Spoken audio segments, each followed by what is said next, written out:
Members, good morning. In the beginning of the new year, I'd like to wish everybody good health and a happy new year in the year of the horse. I have a quorum. This is the appointed time. So it's time to start the meeting. First item, information paper issued since the last meeting. The Secretariat issued an the administration issued an information paper on further opening up of the frontier closed area. That's LC paper number CB bracket 209/2026/01. The paper contains two items of subsidiary legislation proposal. No member has informed the Secretariat for a discussion of this item before the deadline, that's 5 p.m. the 13th of February. The administration plans to submit the item to the LegCo for scrutiny by negative vetting in the first half of 2026. Next items for discussion at the next meeting. The next regular meeting is scheduled for 10:45 a.m. the 27th of March.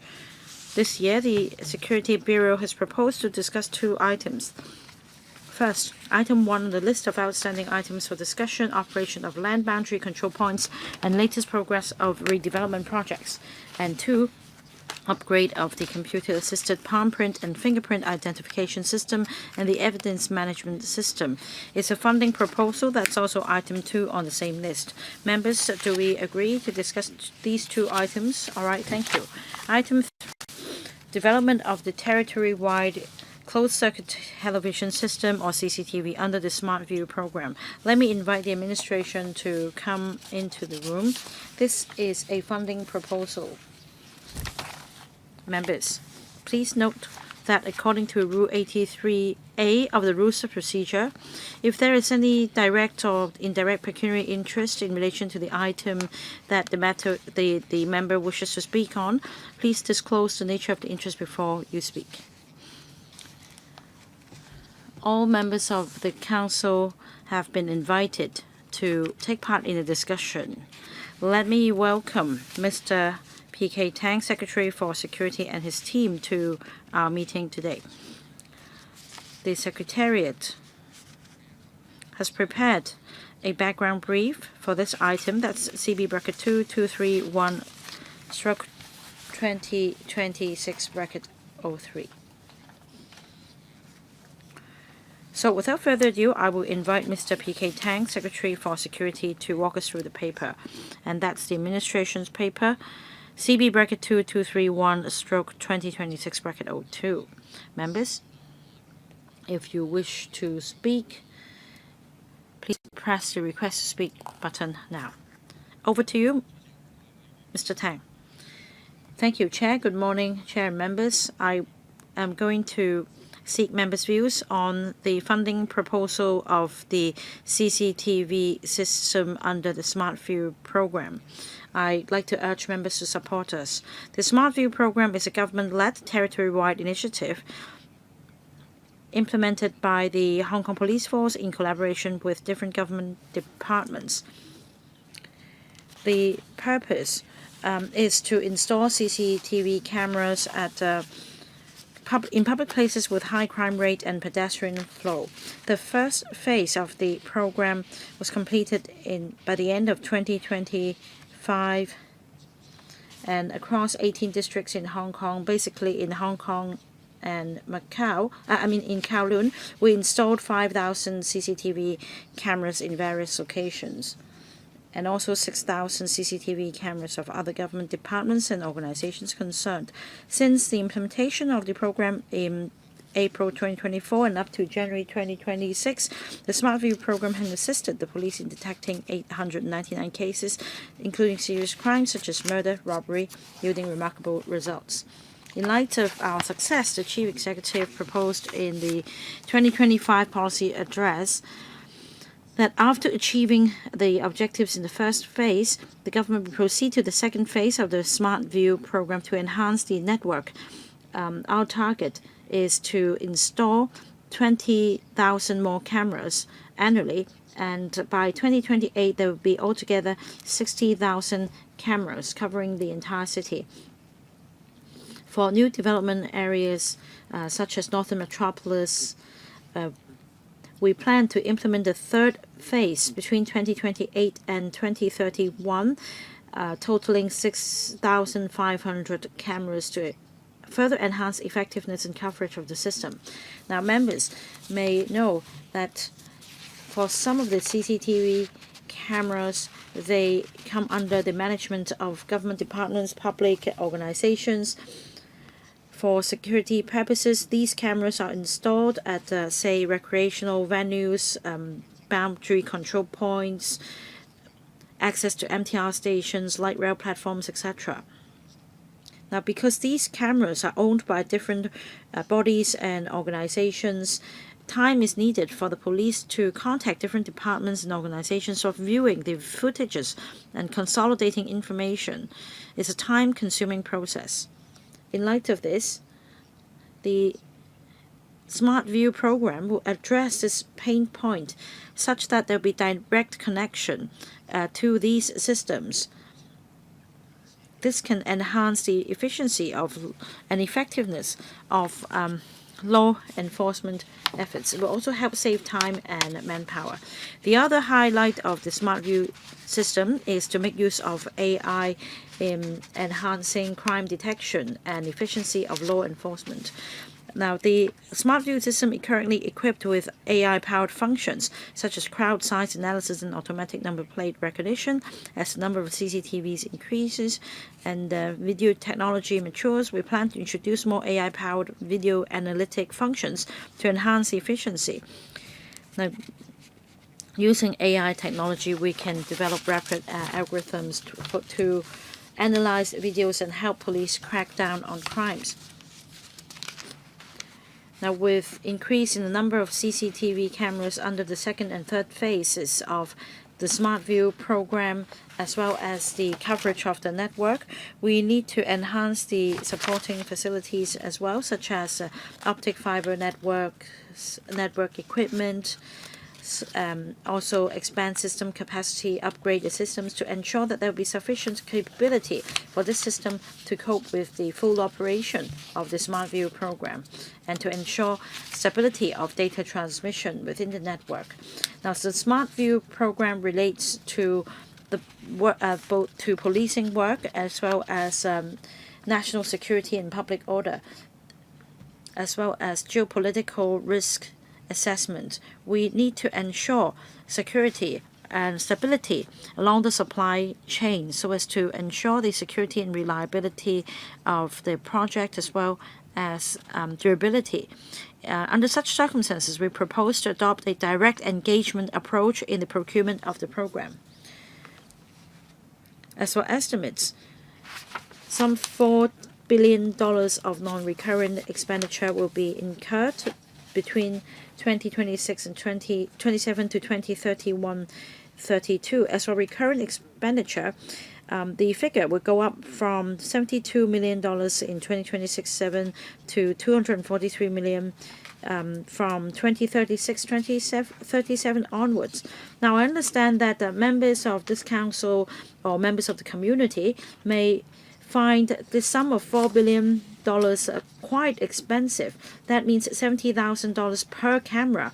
And if I install a CCTV camera at home, it may just cost me several $100s or $1,000. But I want to emphasize that in terms of the security system, the spending on each CCTV camera only accounts for 1%. And that's 50 of the total. That's $52 million, and that's roughly $1,000 per camera. We also need to, however, enhance the network infrastructure, including the laying of optic fiber cables and enhancing the system capacity. We also need to enhance system capacity in handling data and build and also install the AI analytic function. And all these account for half of our total spendings. Now, to help members fully understand the spending items, we have provided a supplementary paper to facilitate understanding. among members. Now, some ask whether it's possible to drive down costs. Now, I am a pragmatic person. I'm not going to cut a bit of spending here and there just for the sake of it. In fact, we have made a lot of efforts over the past 2 years in keeping the cost at bay. Our colleagues have had regard to the market rates in preparing the estimates. We have not inflated the figures. Some colleagues even call me mean. We understand that we must not. We must be frugal and spend within our means. Chair, I want to point out that in various places around the world, CCTV systems are widely deployed, such as mainland, Macau, UK, Germany, Australia, Singapore, and Japan, in order to facilitate law enforcement. We are one of the safest cities in the world, and it is therefore necessary for us to enhance the CCTV system. The SmartView program will not only enhance the coverage of the CCTV network, it will also allow more efficient use of resources with connection to third-party cameras and also leveraging on technology such as AI so as to help the police take law enforcement action and crack down on crimes. I urge members to support us in this funding application. Right, I think Mr. Tang has already highlighted the general concern, and that's about the cost of this program. So I'm not going to press the button, but we have 17 members waiting in line. Let me read out their names, starting with Chan Hock Fong, Ao Chi Pang, Perry Gill, Johnny Ng, Dominic Lee, Jimmy Ng, Dennis Leung, Thomas So, Chris Ip, Andrew Fan, Ken Wong, Elizabeth Quad, Carmen Can, Gary Chen, Lau Ka Ka, and 2 more. It's not on the list yet, so do pay attention. Right, who else? Zhou Chen and Chen Yong. Well, it's not shown here. Anyway, I will pass the floor to Mr. Chan Hock Fong, Deputy Chair.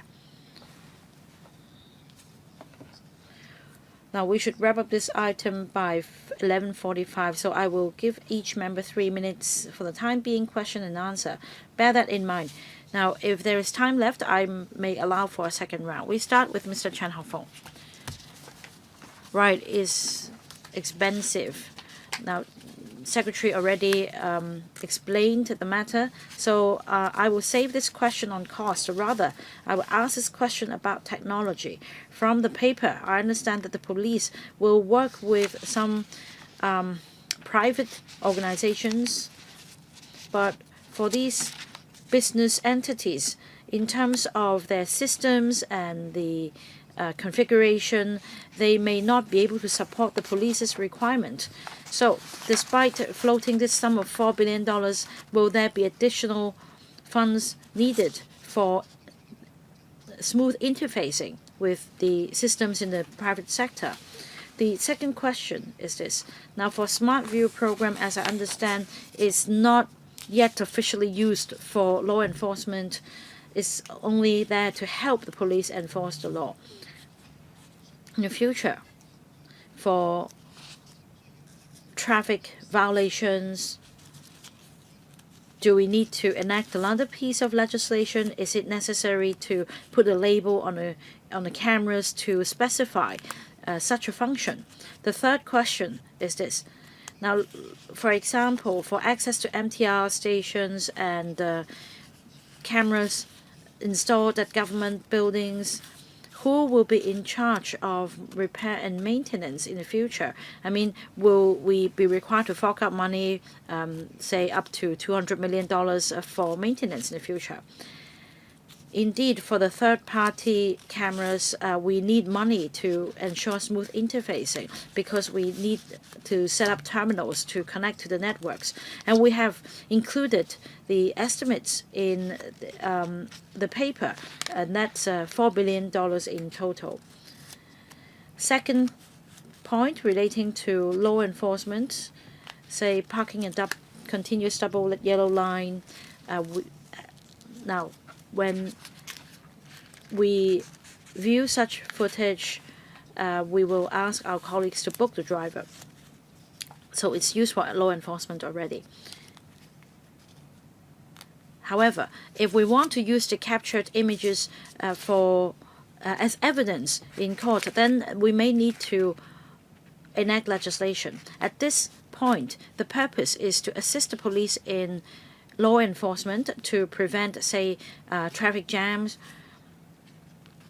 So we can book the drivers in question, but the point is we want to know where the blockage points are so that we can take action as early as possible to alleviate traffic congestion. As for maintenance, for third-party cameras, definitely it's the third party who is responsible for repair and maintenance. Now, if you install the CCTV cameras, the government will not be responsible for maintaining them. However, for interfacing, if maintenance and repair is needed, then it will come under the government's account. Professor Lau Chi-Peng. Thank you, Chair. I would first like to say I support the SmartView program. I also appreciate the Secretary being quite pragmatic, and I believe he would not inflate the estimate. There are two suggestions or questions. We have talked about the hardware, and it would be implemented territory-wide. But the spirit is we need to make use of the system for enforcement to help with detection of cases. I want to ask if the Bureau has considered public education. You have set up the cameras. You need to let people know that cameras have been set up. If they don't know that, they can do whatever they want. So it would not work as prevention. I would ask the Secretary to consider making sure we have efforts in education and publicity. The $4 billion figure, I don't think it is expensive if we can ensure personal safety and stability in society with this. Of course, we have to make sure the money is used appropriately. Often we have obstacles in complying with the procurement standards. We have to strike a balance between that and cost control. So I want to ask, apart from EU and UK standards, have we considered also national standards? Secretary, thank you. Well, the $4 billion figure actually includes both hardware and software, including software development. And apart from helping with detection of cases, we, of course, want the cameras to prevent crimes from happening in the first place.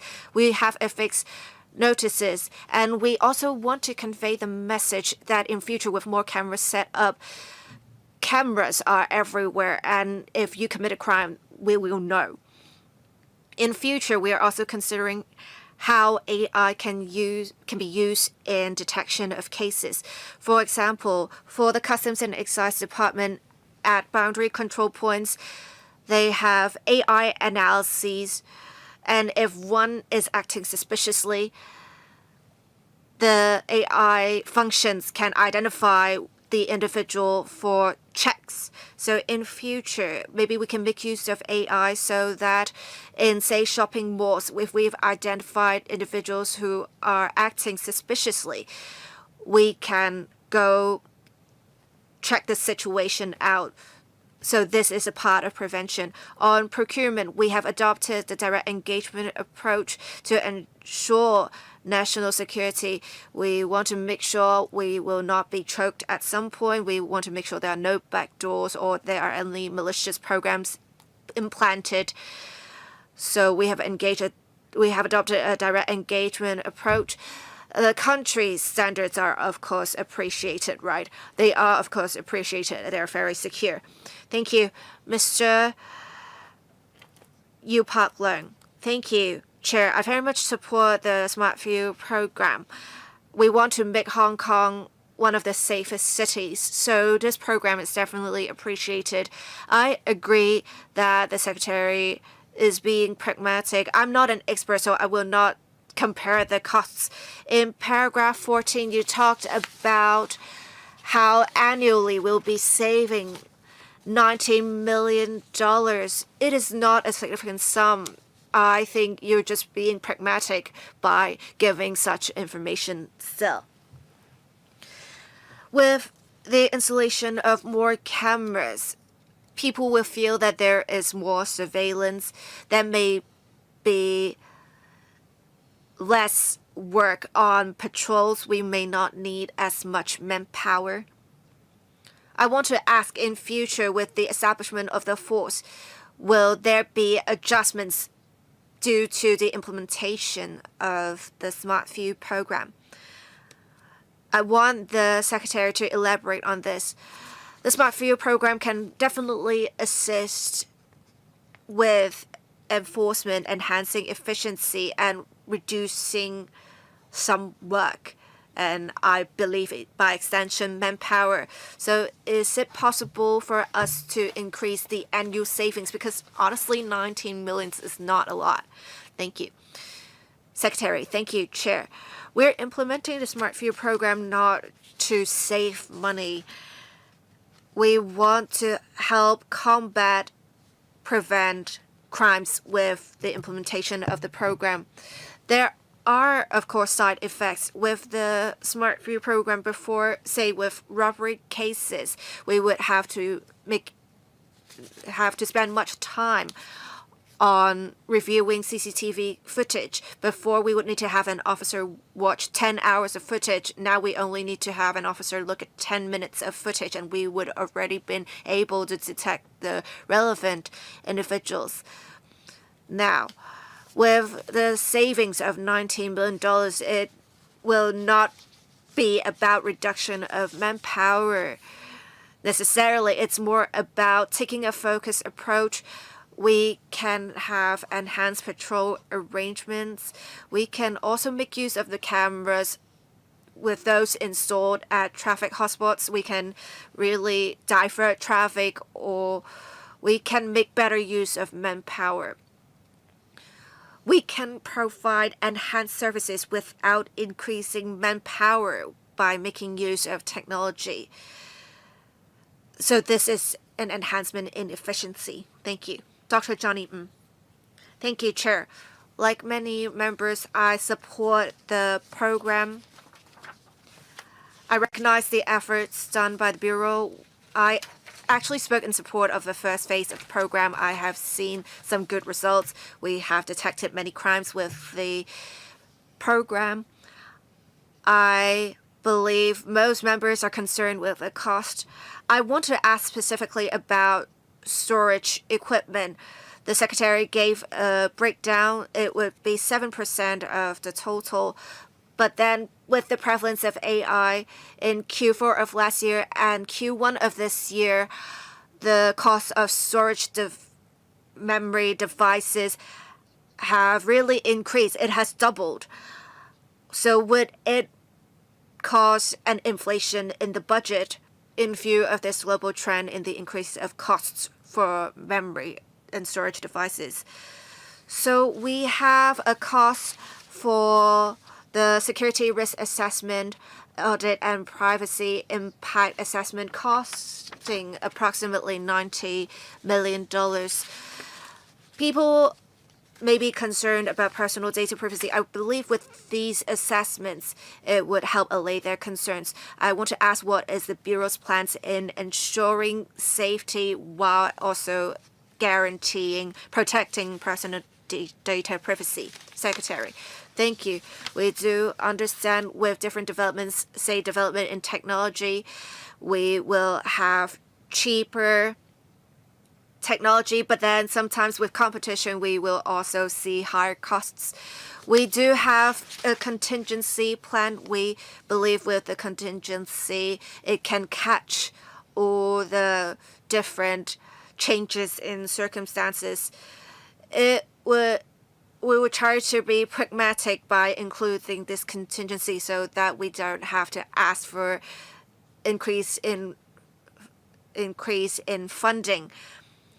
when we see changes in circumstances. We also take heed of the advice of the Digital Policy Office in conducting relevant assessments in risks. We have also consulted the DOJ and the PCPD with the implementation of personal data privacy requirements, including storage controls and audit tracking.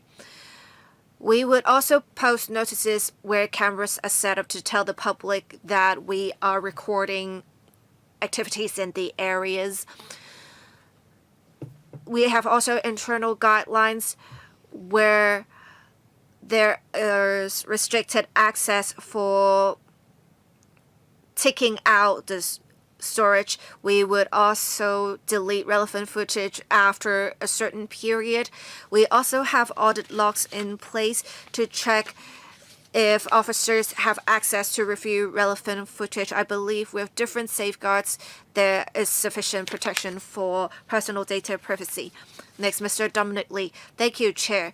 The program can help combat crimes and ensuring security for the public. I fully support the program. Paragraph 9 of the paper talked about the AI-powered video analytics toolbox. Can the Secretary talk about the functions and the accuracy of the tools in the toolbox? I also want to ask for the CCTV cameras of the SmartView program. Will we make use of AI functions round the clock to review the CCTV footage? Because some members of the public may be concerned that there breaches with personal data privacy. Thank you, Secretary. We have been making use of the AI-powered video analytics toolbox for, say, crowd management. For example, when we had large-scale activities, we have made use of the functions to analyze the flow of the people as well as traffic. We have also a function for identifying for the registration marks of vehicles.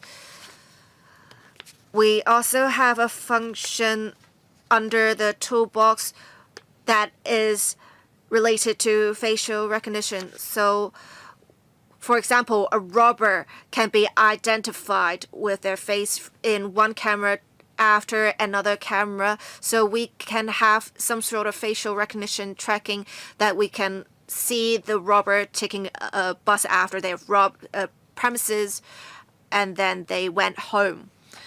We also have, as I said earlier, for the Customs and Excise Department, a function that can identify suspicious behavior or high-risk behavior. We actually have also some function to identify risky behaviors, such as someone carrying a knife. This is something that happened in shopping malls, right? But this would be more complex because we would need to have more data analyzed for shopping malls. For the Correctional Services Department, we can perhaps also have some applications where we can identify fighting, and we can perhaps apply that in public places. Before someone makes a report, we can perhaps deploy police officers to break up fights. As for whether we will have real-time surveillance making use of AI functions, right now we only make use of AI functions after a crime. For crowd management, there is no personal data privacy concern really. After a crime, we're making use of the functions to detect a crime, so there is no systemic breach of personal data privacy. It would not have anything to do with ICSO. Thank you, Mr. Jimmy. Thank you, Chair. The SmartView program is really worthy of our support, and I was fortunate enough to have visited the East Kowloon district, and I witnessed law enforcement action with the use of SmartView CCTV cameras. It's very efficient in crowd management. So I strongly support it. But Secretary, can you tell us, when you talk about geopolitical risks, Can you tell us from which country or which region will you be procuring hardware and software? Because of geopolitics, some countries, companies in certain countries may stop supplying the parts or replacement components of the system to us. So this is something we need to consider. About data storage, that's the second question. Will the data be stored on cloud or on physical devices? If it's cloud storage, as we know, many companies have actually moved the cloud storage facilities from other countries to our country. So would you consider that as well? Secretary. Now about geopolitics, the police force is also affected by geopolitical tensions. Our equipment, our needs spare parts. So that's a major consideration. For the sake of our security and national security, we must ensure that our procurement will not be affected by geopolitics and that parts and components will be supplied to us in the future. And definitely, if we procure from our country, we won't be affected by geopolitics. So that's something we'll consider. As for system development, including the materials and the technologies, we have had regard to the CCTV technologies in our country. I'd say that the technology is mature. It's also a world-leading system. So on cloud storage, it will be stored in the government cloud. So I'm afraid the risks you mentioned will not arise. So what's the period of storage? As I mentioned, about a month. However, if an incident occurs, then subject to the approval by an officer of a suitable rank, the data will be kept until the case is closed. Mr. Dennis Lau. Thank you, Chair. I support the SmartView program as well, but I'd like to ask the administration to elucidate this.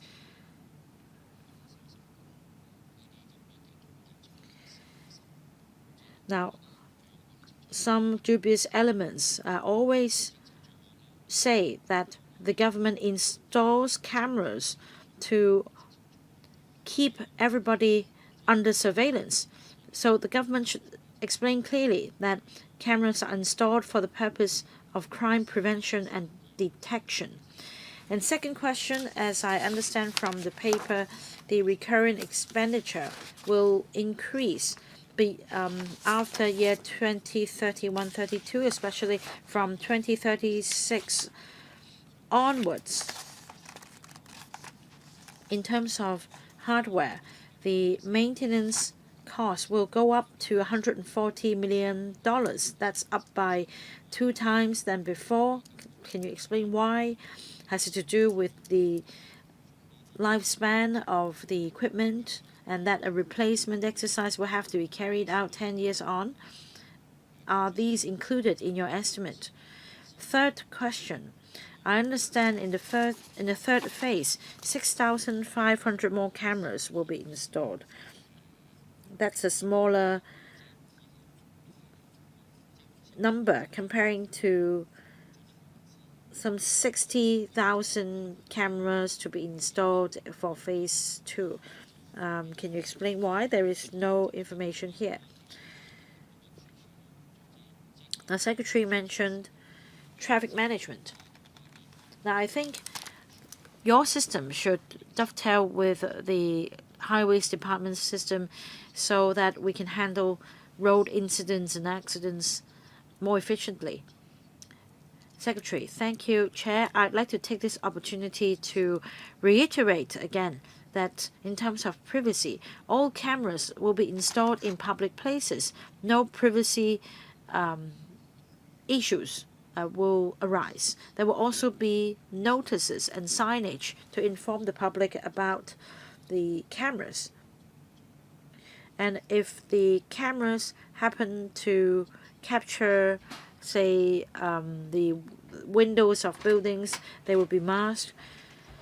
As I said, we have an independent advisory panel. We also sought advice from the Department of Justice and the Privacy Commissioner. But we'll continue to explain that to the public. I want to stress that around the world, CCTV systems are installed. It's not unique in Hong Kong. It's not something new. As for recurrent expenditure, by 2036-7 onwards, the figure will go up by 2 times because we have a 10-year maintenance period, and after that, extra sums will have to be paid out for maintenance.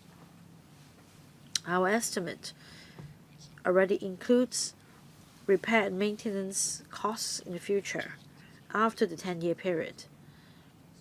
We have network infrastructure such as optic fiber networks and network equipment. Once the cables are there, they will be ready for use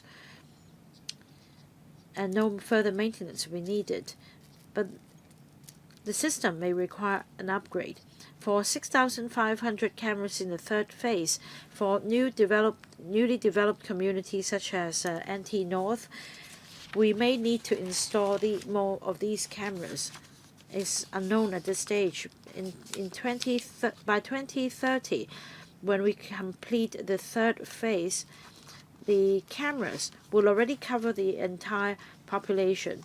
So that's similar to other places. There may not be a need to further install additional cameras. Of course, we need to keep track of the crime trend, and if need be, the cost will be of installing additional cameras will be covered by the recurrent expenditure. What about collaboration with the Transport Department? Now, these cameras are used for crime prevention and detection, but we also make use of the cameras of the Transport Department. Now, we need to study further collaboration on technology front and on financial front. Next, Mr. Thomas So. Thank you, Chair, Secretary. I'd like to put these 2 questions to you on behalf of the public. I believe the public understand that the SmartView program indeed helped the police crack down on crimes such that crimes are detected efficiently. So in principle, I support the funding proposal. But Secretary, as I understand, the funding application includes an expansion of the SmartView program, and many members of the public are concerned about data privacy and security. This is a new system. So, Secretary, I think you should explain this to the public in greater detail, because the network will be expanded. There'll be more components and gadgets with more functions, and the general perception is that with such an expansion, it will be more prone to error and breaches. So, Secretary, can you explain to the public the fact that the system will be expanded and the functions will be enhanced? Now, you also explained about hardware. Now, can you tell us, will authorization be required for an officer to access the footages? So that's about hardware. For software, for the persons authorized, will they be specifically officers of a certain rank or above, or officers who are equipped with knowledge of this computer system? Just to allay the public's concern. The second point is about AI. Again, there is public concern. Not everyone agrees that AI is 100% accurate. So this SmartView program equipped with AI function can help you identify people And in fact, according to the judiciary's report, AI is not 100% correct. So it is possible that the system could go wrong. Are there measures to ensure that this risk is minimized? Secretary, thank you, Chair. Well, I want to start by saying that it's actually the public's aspiration for the CCTV cameras of this program to be installed. I have met a lot of members of the community. They want us to install cameras for their safety. And I understand that there are concerns about personal data privacy. Now, not every colleague could have access to this system. They should be trained first. You see that in our budget, it includes costs for training our colleagues. Each officer will have their own account to access the system. So the log will clearly show whether you have whether you're authorized to access the system, and the officer in charge will also oversee this matter to see if the officer concerned is properly authorized. So as I mentioned, we have safeguards. We provide training to our colleagues. I believe that these safeguards are sufficient. The next question is about AI. AI, by and large, can help us detect crime, but I'm not going to make use of AI to initiate prosecution. Now, AI only helps us narrow down the scope of search. Say 2 persons may service, and we need to identify one of them. But at least AI can help us to a great extent in identifying the suspects. But it cannot entirely replace our detectives. Right, let me remind members, 3 minutes question and answer included. Please save time for the Secretary to answer your question. Next, Mr. Krasip. Thank you, Chair. I understand the local communities support the SmartView program. This program can help detect crimes, especially for Asian communities. It's crucial that we have CCTV cameras to help find the missing elderly residents. So I support this funding proposal. As I understand from the Secretary,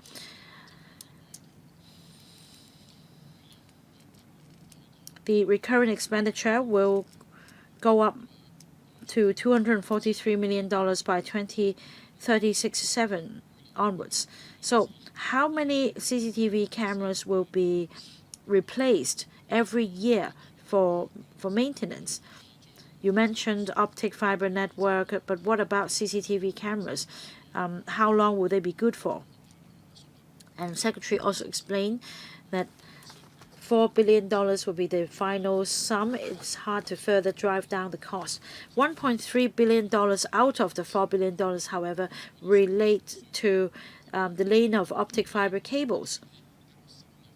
Now, I'm not going to discuss the one-off expenditure, but for recurrent expenditure, you're spending $20 million on data transmission. Can we further drive down the costs so that it's more cost-effective? As for recurrent expenditure, about 60% of the total relates to maintenance of our hardware, such as CCTV cameras.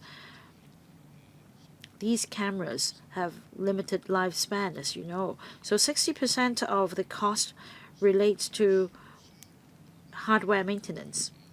Now, data transmission. The cost accounts for about 9% of the total.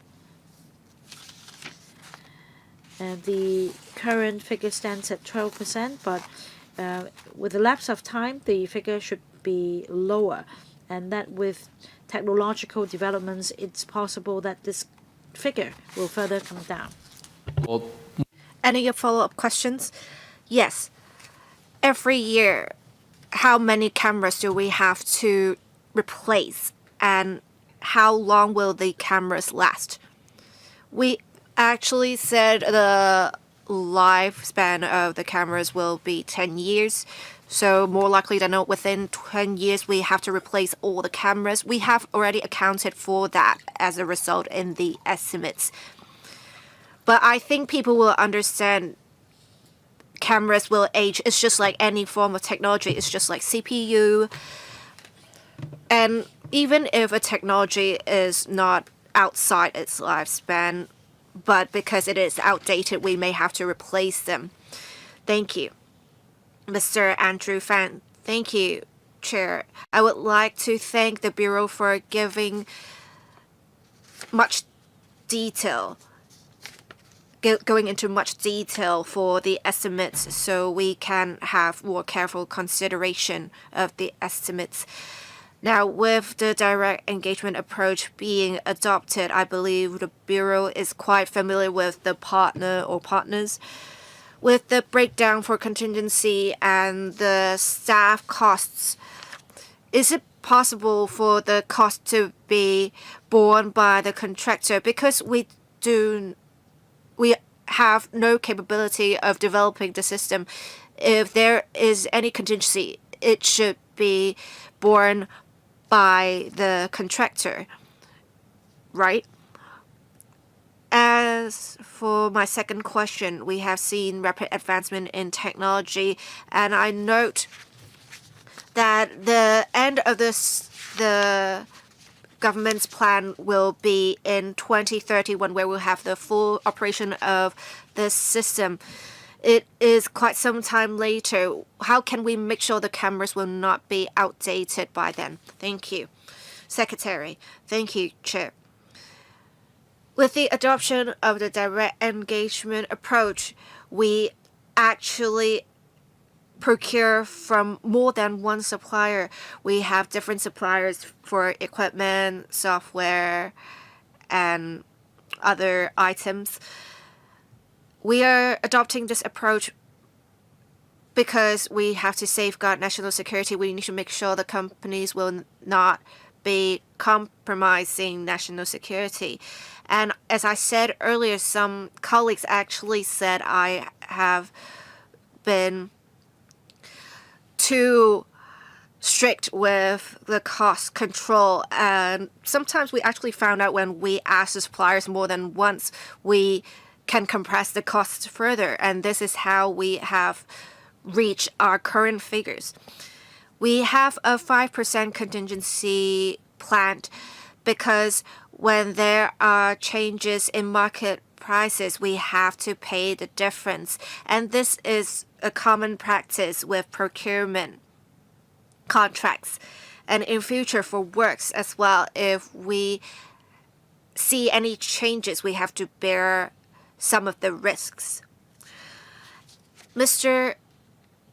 Chris Ip asked earlier how with the advancement of technology, we can really make sure we remain up to date with new technologies. If we see this bringing new benefits, we will consider replacing our existing equipment with those. But we have already accounted for some of that. Unless there are drastic changes, we have already budgeted for it. Thank you.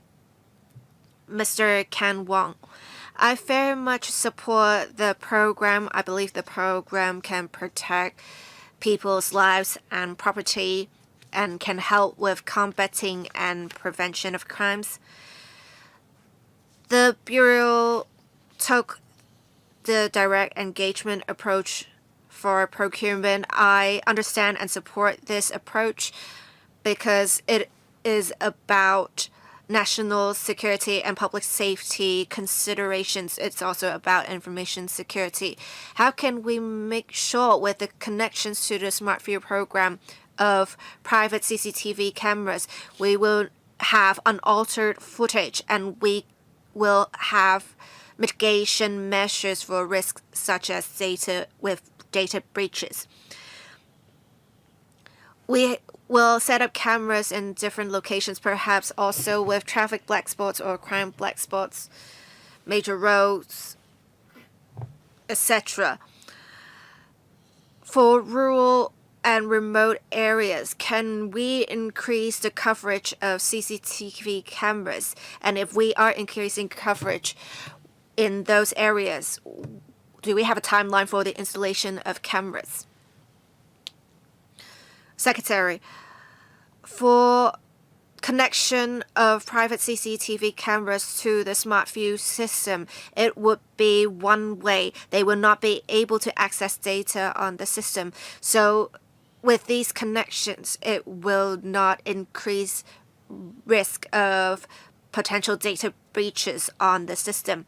As for where we are going to install the cameras, we will have a risk-based approach. We will also make sure to install cameras where crowds frequent the location. We will select, for example, burglary hotspots, as well as some roads that do not currently have camera coverage on their accesses.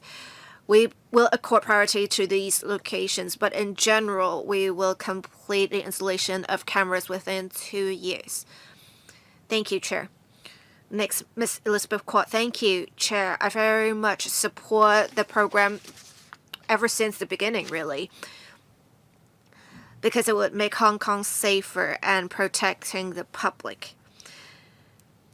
I think the program is very efficient. Before, we heard at council meetings where the police officers would review footage of various CCTV cameras to detect cases.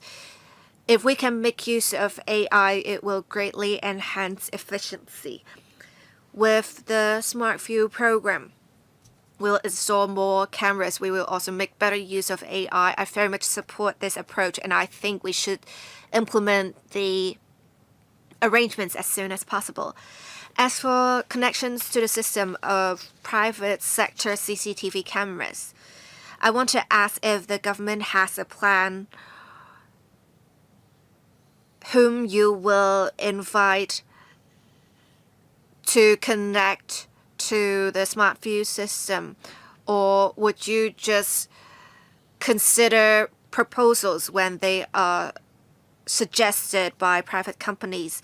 And we had talked about rural areas. Indeed, we really need camera setup in these locations because we often saw burglaries in some of the rural villages. We should install cameras as soon as possible, but then we have many villages in Hong Kong. So what is your timeline for installing cameras in the different villages? Thank you. Secretary, for connections of private sector cameras, we will be proactive at the beginning because this is something new. But then we have also observed some shopping mall operators expressing interest very early on because they believe it would make their shopping malls safer. And in fact, in the mainland, there are some people who are not going to certain shopping malls because there is no CCTV coverage. I think people start to understand CCTV coverage will not harm you. It will not hurt your personal data privacy. Instead, it actually dampens people's motivation to commit crimes. And we have indeed seen less crimes with the installation of cameras. We have detected 900 odd cases with the SmartView program, and this is a fact attesting to the effectiveness of the SmartView program's coverage in detecting crimes and preventing crimes. As for rural villages, we will have regard to the crime trends, and we would definitely accord priority to accesses to villages, those accesses that do not have CCTV coverage. It would probably give off an impression that it is easy to commit a crime there. So we will definitely accord priority in installing cameras in those accesses of villages. Thank you. Ms. Carmen Khan. Thank you, Chair. I want to talk about the quality and quantity of the SmartView program.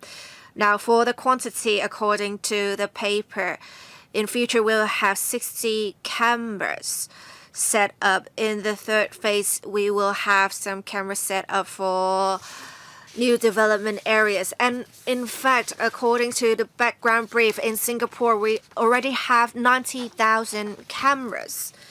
And there have plans in 2030 to set up at least 200,000 cameras in their country. So they would have a density of over 280 per square kilometer. In 2030 in Hong Kong, it would just be 60. I think Hong Kong's figures are therefore very reasonable. In Macau, in 2023, they have a density of CCTVs of 53.1 per square kilometer. I think I would support the quantity because it would definitely help with prevention and detection of crimes. As for quality, the Secretary mentioned they had geopolitical and security concerns.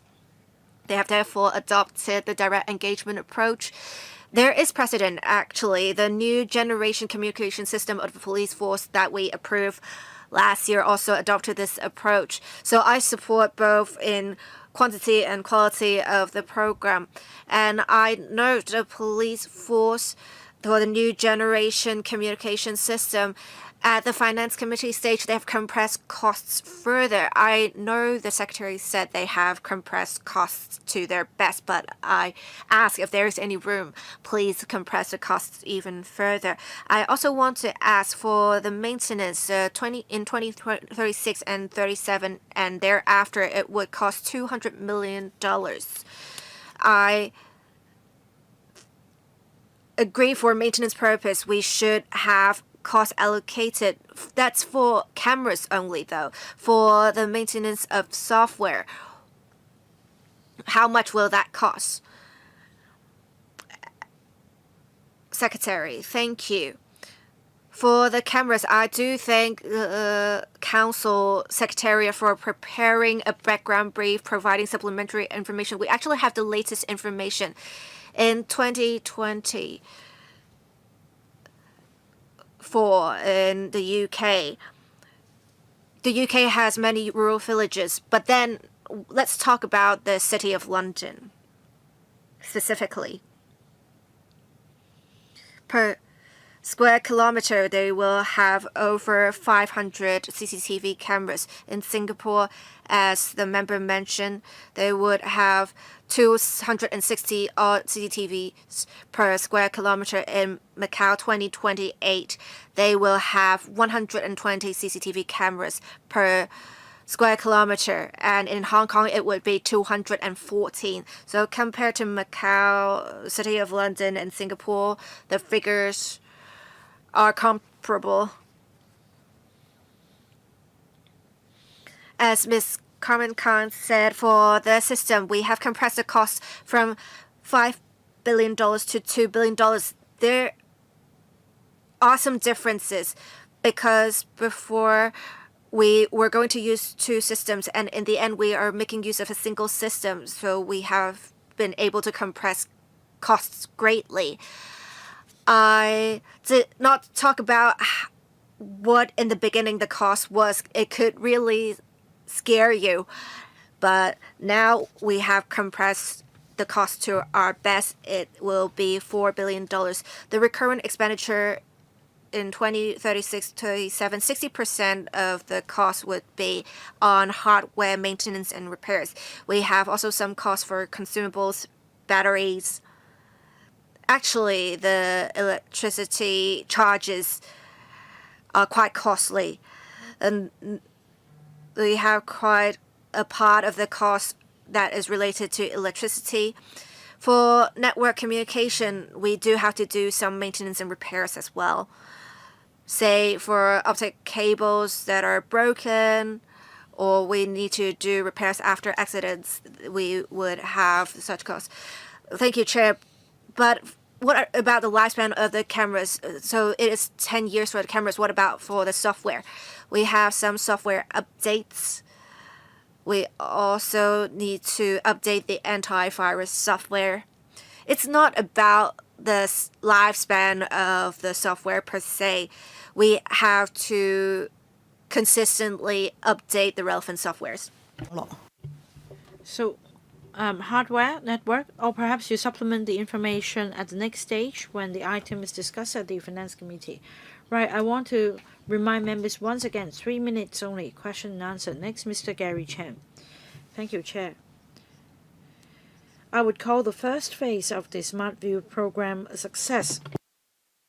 Only 5,000 cameras were installed and the police managed to detect some 900 crimes, including serious ones such as murder, robbery.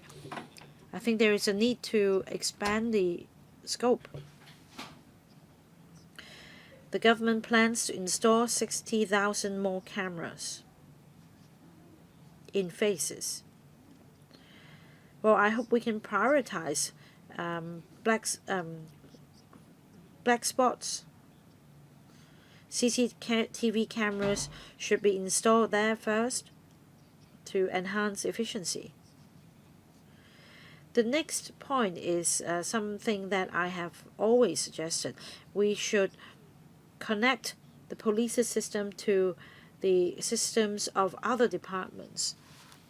Now, with the SmartView program, will the government draw up standards so that there is a common standard for the housing department and the LCSD transport department to install CCTV camera systems with the same standards, such as the resolution of the footages to enhance compatibility. Third point. Now on costs, item H, I see $91 million, and that's the EMSD Trading Fund. It's a independent, self-reliant fund. Last year, the fund recorded a surplus, 2 or 3% or so. So is there room to negotiate with the EMSD to drive down costs? And on security risk assessment, audit, etc., can we invite private organizations to undertake the assessments? 3 questions. Secretary, thank you. First, priority. Of course, I fully agree that we install cameras in places with a high crime rate following the crime trend. And also about the standards, including resolutions. Is it really necessary to install high-definition cameras in all public places? Because the higher the resolution, the more costly these cameras are.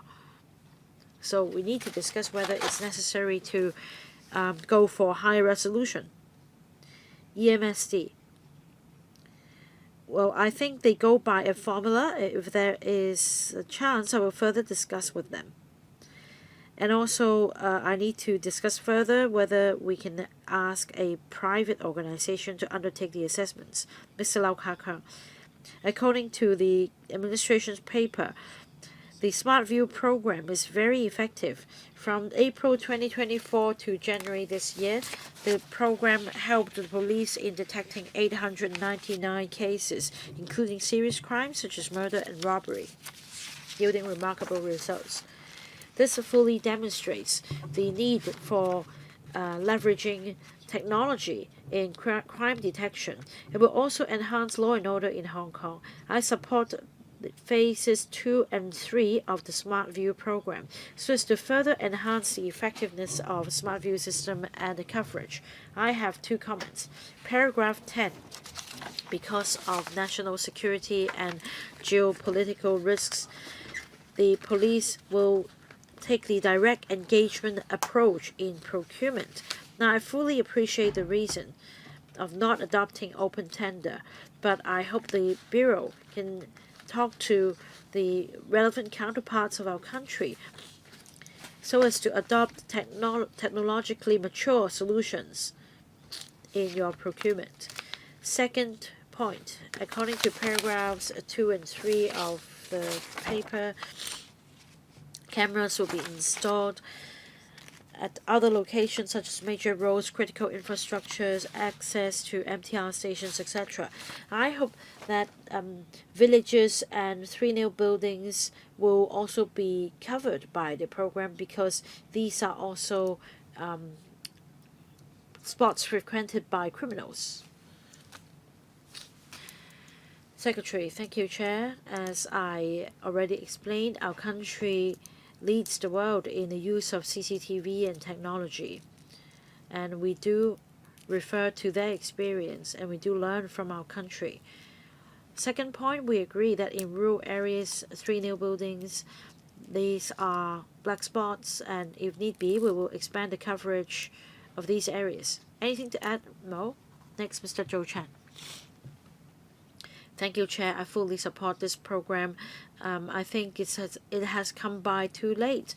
As a frontline officer, I have the experience, and I'd say that times have gone when we detected crime entirely manually. It's very effective in terms of crime detection and prevention. Comparing to a manual mode of crime detection, the SmartView program is clearly more advantageous. That's also the experience in our country and in other places. Some members are concerned about the escalating costs, but my take is different. With technological advancements, cameras will be less costly in the future, and we may be able to save costs in the future. I don't think it's pragmatic if we ask for a lower cost and a higher crime detection rate, so I fully support the program. Right, Secretary, anything to add? No, I thank member for the support. Next, Mr. Brave Chan. Thank you, Chair. Thank you, Secretary and government officials. I support the funding proposal. It's about crime detection and saving lives. I think this money well spent, and if we compare ourselves to, say, the United States and Singapore, they have $90,000 cameras even back in 2021. And for our program, we will be installing just 60,000 cameras. So, in fact, say for the City of London, they have so many CCTV cameras in the streets right now. And on the issue of cost, well, eventually the cost of cameras will come down with the development of technologies. For the Five Eyes countries, the evil ones, they want to make money, and yet they impose all the restrictions. So I agree with what the other members said. Apart from adopting international standards, we need to have regard to our country.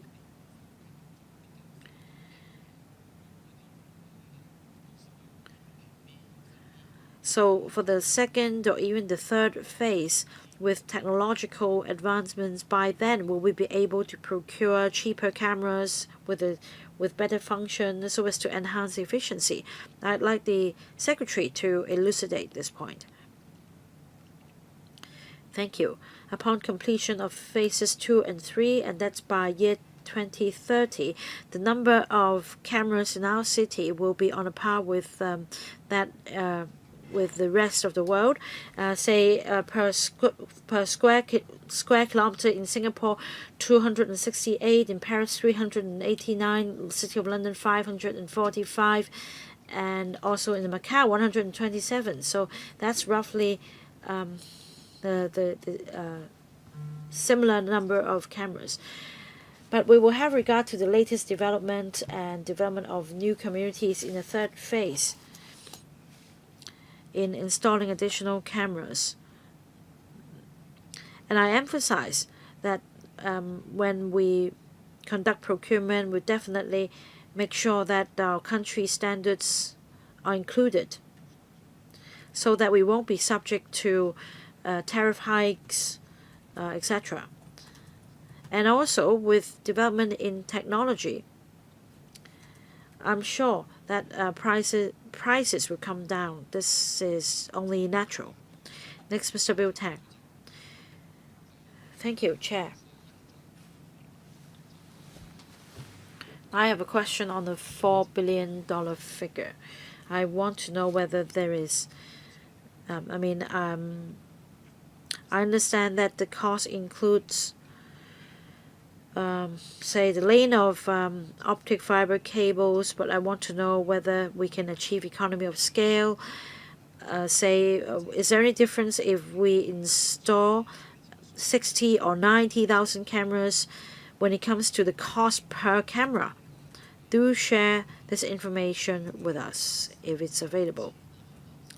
And then I remember many years ago, over a decade ago, for traffic violations such as speeding, the police adopted this strategy. The camera casing was there, but the camera might not be installed inside. So if we say the SmartView program is helpful in gathering evidence and preventing crime, then perhaps you can adopt the same technology, the same strategy. In terms of your traffic data analysis, do you think that this is possible? Can you tell us your strategy? The third point is this. Say, there is a spot that you find necessary for a camera to be installed there, but it's not a shopping mall. It's, say, somewhere like Laguna City. It's private property. Now, I'm just giving an example. Of course, Laguna City is very safe, but let's say this property management company underperforms and that there is a real risk.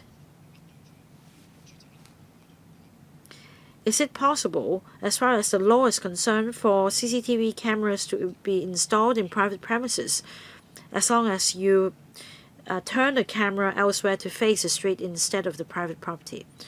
Now, let me answer the first question. Is there a price difference if we install 60 or 90,000 cameras? In fact, there are already many cameras, and it may not cost a lot if you put all the cameras in the same community. The cost for laying optic fiber will be the same, but if you install 30,000 cameras in rural areas, that will be something different. Now, about the enforcement strategy, like you said, will we pretend to install cameras at a spot? I'm afraid I cannot disclose the details. Private housing estates, well, we must tell the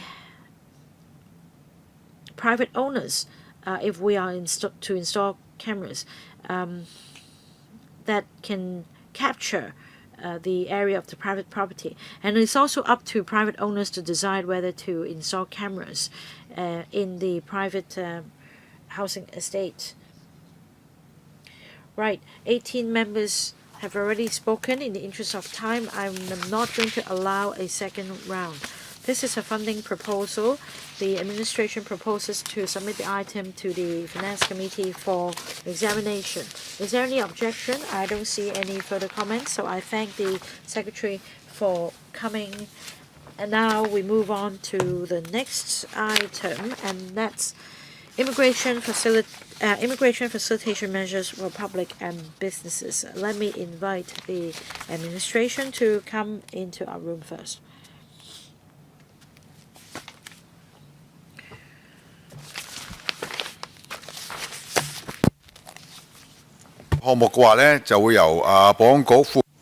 We We're joined by Mr. Michael Chuck, Undersecretary for Security, and his team for this item.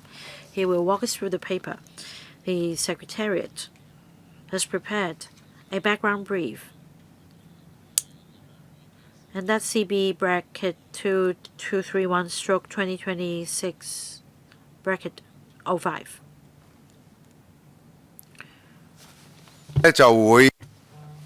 I will invite the Undersecretary, Mr. Michael Chuck, to give a presentation in due course. There is a paper provided by the administration CB brackets 2231/2026 brackets 04. Members who wish to speak on this item, please press the request to speak button. Undersecretary, please. Thank you, Chair.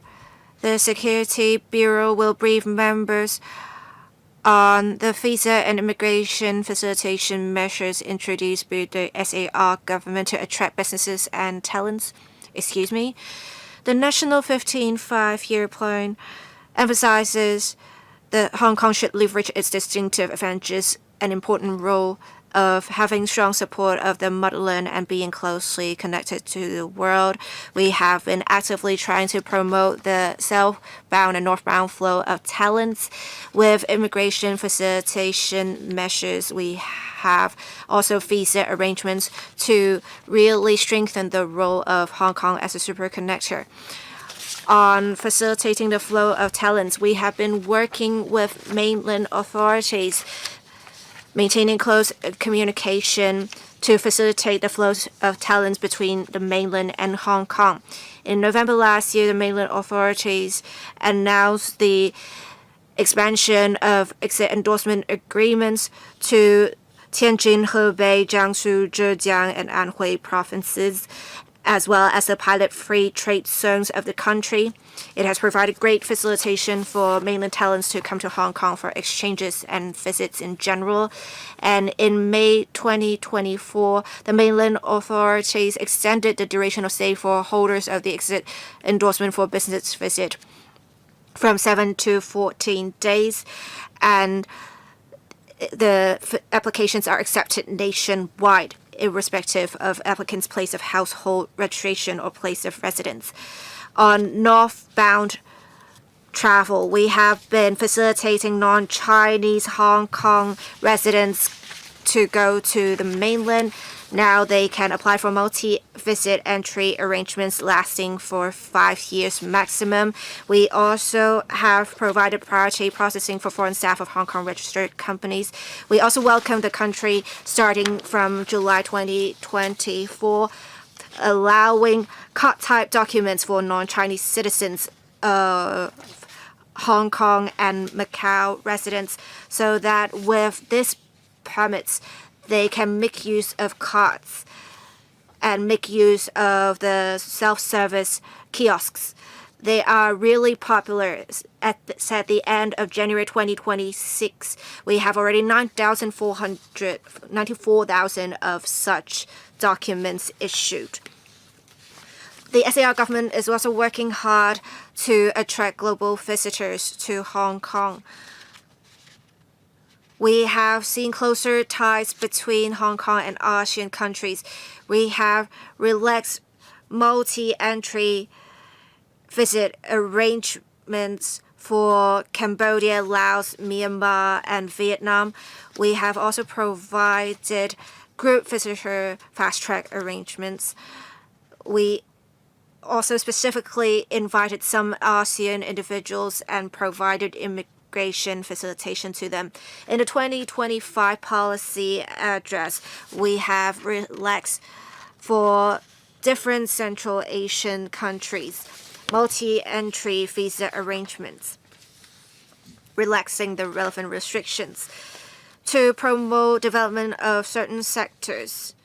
Starting from November of last year, the SAR government expanded the immigration facilitation scheme for visitors participating in short-term activities in designated sectors, so people don't have to apply for employment visas or entry permits when they are engaging in specified short-term activities. As at December of last year, it scheme has benefited over 46,000 individuals, and they have taken part in over 77,700 short-term activities.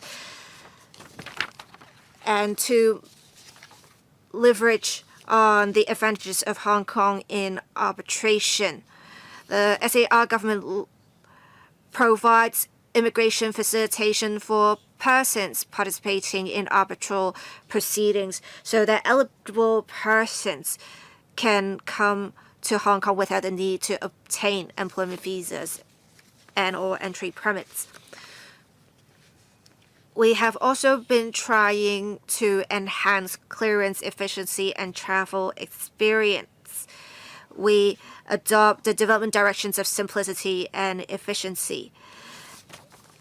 In 2022, we have extended the e-channel service to foreign domestic helpers, non-local students, and imported workers to provide more efficient clearance services. We have also had the e-channel easy. We have for boundary control points such as the airport 26 additional e-channels. We have also relaxed some restrictions for use of e-channels. As long as one has visited Hong Kong through the airport for over 3 years before, we have now relaxed it to no fewer than 2 times in the past 24 months. In 2025, the Immigration Department was awarded by Star Trek the best airport clearance service in the world, and it is since 2015, 16, 19, and 20, the 5th time the Hong Kong International Airport has received this award. It really shows how the Immigration Department has been actively trying to enhance clearance efficiency and travel experience. We have also Easy Boundary launched since September 2025 to provide real-time information on immigration clearance and other useful information on boundary control points. We are also making use of facial recognition technology. We will establish a first contactless clearance period at the Hong Kong-Zhuhai-Macau Bridge, Hong Kong Port. We plan to open the pilot for use for eligible Hong Kong residents in the second quarter of 2026. In future, the Immigration Department will continue to take forward relevant measures to actively align with the National 15 Five-Year Plan and to strengthen the role of Hong Kong as a superconnector. Thank you, Secretary. Thank you, Undersecretary. Thank you, Chair. Thank you, Undersecretary. I will read out the order in which members are going to speak. Mr. Tan Ka-Pugh, Mr. Chen Yung, Mr. Chen Hoffen, Mr. Dennis Leung, Mr. Ken Wong, Mr. Yu Potler, Mr. Andrew Fan, and Ms. Carmen Khan. I believe we have adequate time, so I will assign a relatively long time limit. Mr. Tan Ka-Pugh, I have some questions. I'm not sure if I can receive direct answers from the Undersecretary, though. I very much support Hong Kong to provide facilitation because we are an international city. But we do have to have adequate local protection. We have relaxed restrictions for foreign domestic helpers and imported workers in general, but that has brought about more illegal workers claiming that they're coming here to visit relatives or for tourism. Is there some sort of mechanism in place so that for high-risk individuals, we will not allow them to enter Hong Kong, or we will not grant visas to them in the first place? If you have such figures, can you please share them with us? We talked about yesterday MERS Bay, and I believe in Dapeng Wan in Shenzhen, they have a pier that is essentially a control point. It makes me think whether we can facilitate ecotourism with this of the bay. Have Has the Bureau been liaising with the Shenzhen authorities on this? I appreciate the developments of the airport, but I'm not only concerned about cargo, but also passenger transport. We really need to have more direct flight destination locations. How can we have more of those? We have seen with such development in Guangzhou, they have seen a great increase in passenger throughput. How can we do better in this regard? Undersecretary, as a gatekeeper of the southern gateway of the country, we have stringent passenger clearance. We have a regular risk assessment mechanism that is already in place for the clearance of passengers. If we are suspicious of the purpose of visit of certain individuals, we will not grant them entry. And we already have a pre-approved passenger declaration mechanism where all non-local airlines are to submit the passenger lists to us for our approval. So we can conduct pre-approval. We have already made use of this mechanism to reject entry of various individuals. Due to the information being sensitive in nature, I cannot disclose more information. But say for those individuals we have rejected entry, they would be people who have committed crimes or they have applied for non-refoulement. We will not grant them re-entry.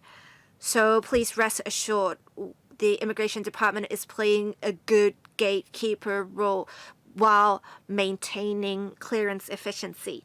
We will try to strike a good balance between the two factors.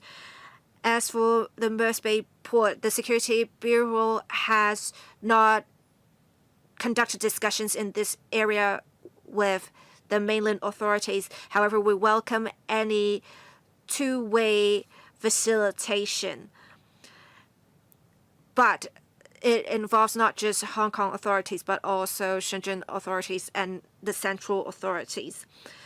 As for the increase in direct flight destination locations, I believe it's under the purview of the Commerce and Economic Development Bureau. But then I would say this, airport is a gateway to the world. We must ensure security and safety of the airport. And we have elites of the Fire Services Department posted at the airport. We also have specific configurations for the 3 runway system that are compliant with international aviation standards and safety standards. And as I said earlier, the Hong Kong International Airport has all around ranked top in the world, and we have recently received the Star Trek Award again. We're proud, but we will not be arrogant. We will continue to work hard to make Hong Kong International Airport a hub of the world. Thank you. Thank you, Undersecretary, Mr. Chen Yong. Thank you, Chair. Thank you, Undersecretary. About the immigration facility measures, I very much support them because that would promote economic development in the city, and it will help us integrate into the development of the country. I want to say in particular for contactless clearance, I think we should pilot the arrangements at all the boundary control points, and you should do good publicity to make sure the public can adjust to it. And we have seen before for the DAB and the NPC deputies as well as CPPCC representatives, we have been talking about how at boundary control points, we in future should not require passengers to get off vehicles. This will really enhance efficiency. We should also try to allow vehicles to travel through ports of their choice. We have provided facilitation for those going to the mainland, but then with non-Chinese art troops coming to Hong Kong, well, through Hong Kong to China for performances, the situation is still quite complex. I think we should have in mind the goal of allowing elites and business visitors and other visitors to have convenience in clearance and provide them with a great and convenient experience, just like other countries. So I hope the Security Bureau can be more proactive. Thank you. And the Secretary? First, on the Hong Kong-Zhuhai-Macau Bridge, indeed, the bridge is busy every week. On the Hong Kong port side, there is no need to get off any vehicle for clearance. So during long weekends and holidays, we provide additional manpower and allow traffic to pass through smoothly. As for the Chinese New Year holiday, the traffic volume accounts for 50% of all BCPs, and that's 380,000 vehicles. That's a record. In fact, we had a dialogue directly with the management authority on the Zhuhai side. We understand that the longest tailback reached some 500 meters at one point. And for the Zhuhai side, traffic management measures were introduced. So I'd say that during Chinese New Year, as far as the Hong Kong port of the bridge was concerned, the operation remained smooth. Within 15 minutes, passengers could go through clearance and board the buses again. And as for, say, small cars or private cars, it only took about 20 to 25 minutes for clearance. So as for allowing passengers to remain on board vehicles during clearance, we will reflect this view to our Zhuhai counterpart. As for non-Chinese citizens, now there are two ways. For non-permanent residents, they can apply for a multiple entry visa. Depending on the purpose of visit, they can also apply for different endorsements to carry out activities in the mainland. The other situation relates to those leaving Hong Kong, be it, those coming to Hong Kong, be it Hong Kong citizens or otherwise. As long as the criteria are met, they can apply for the visa, short-term visa, to take part in short-term activities as long as they belong to the designated sectors. In fact, we received over 47,000 applications for these visitors to take part in sports and cultural activities as well as academic activities. Mr. Chen Hongfeng, Deputy Chair.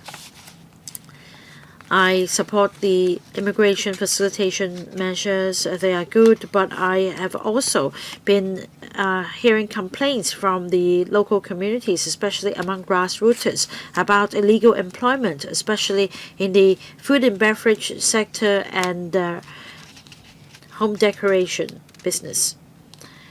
Now, I understand that the Bureau has taken law enforcement action against illegal employment. Still, it's quite prevalent in the local communities.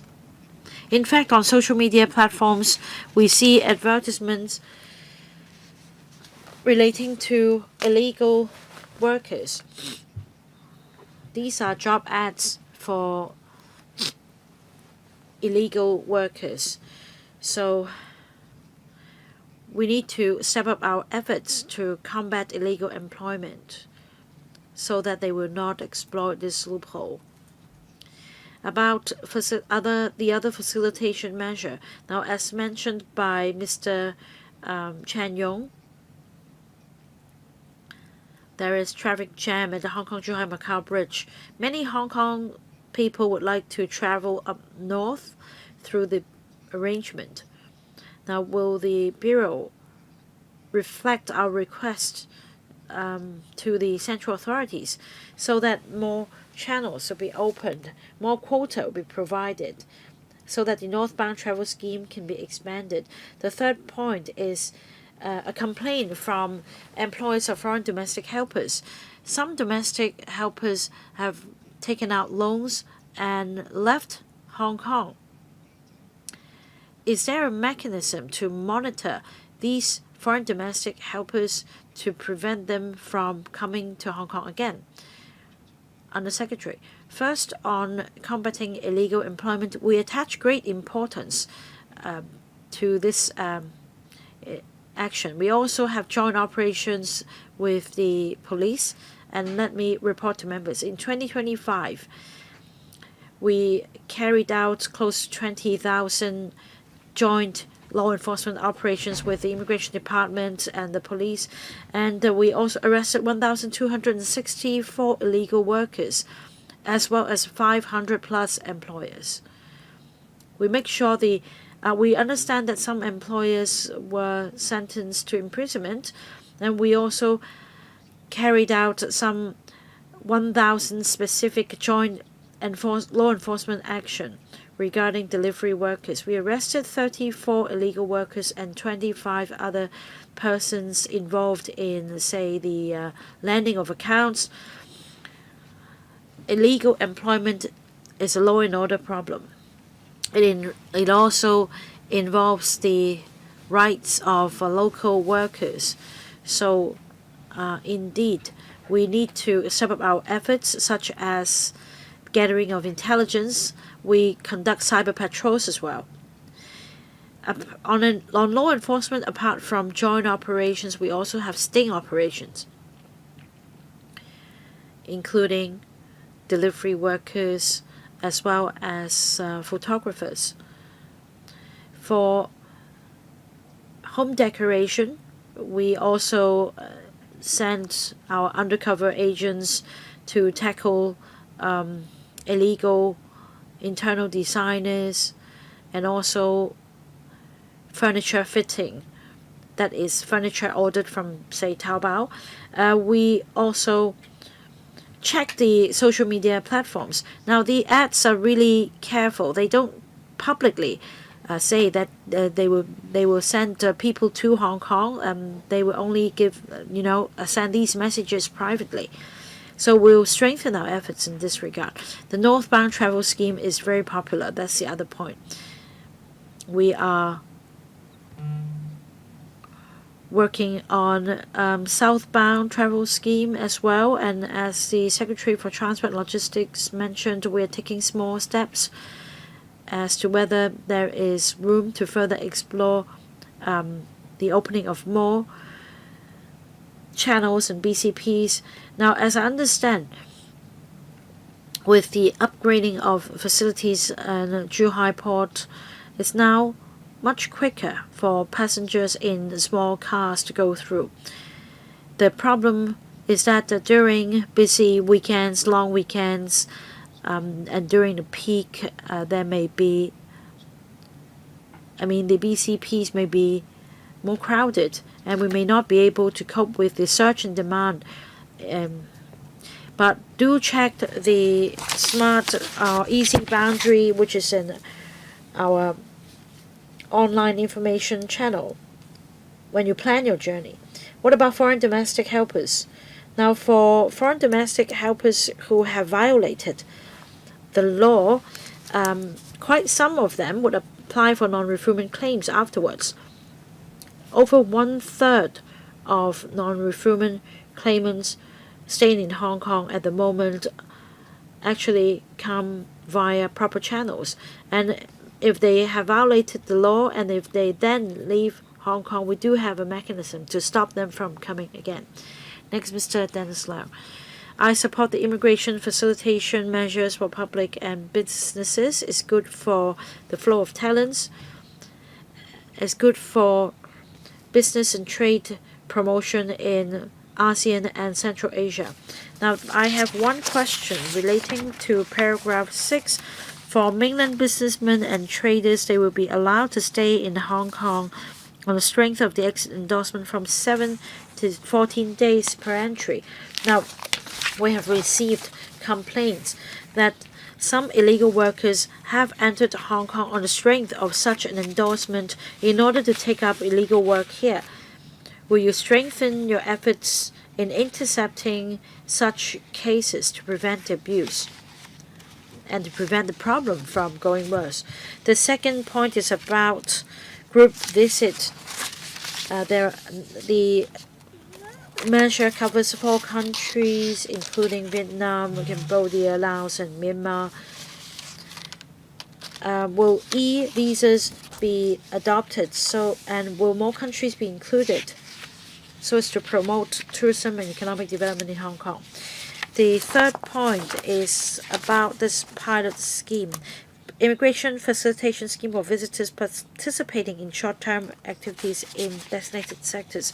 According to the paper, the STV scheme has already covered 17 sectors, but on your website it refers to 16 sectors plus others. Can you be more specific what others mean?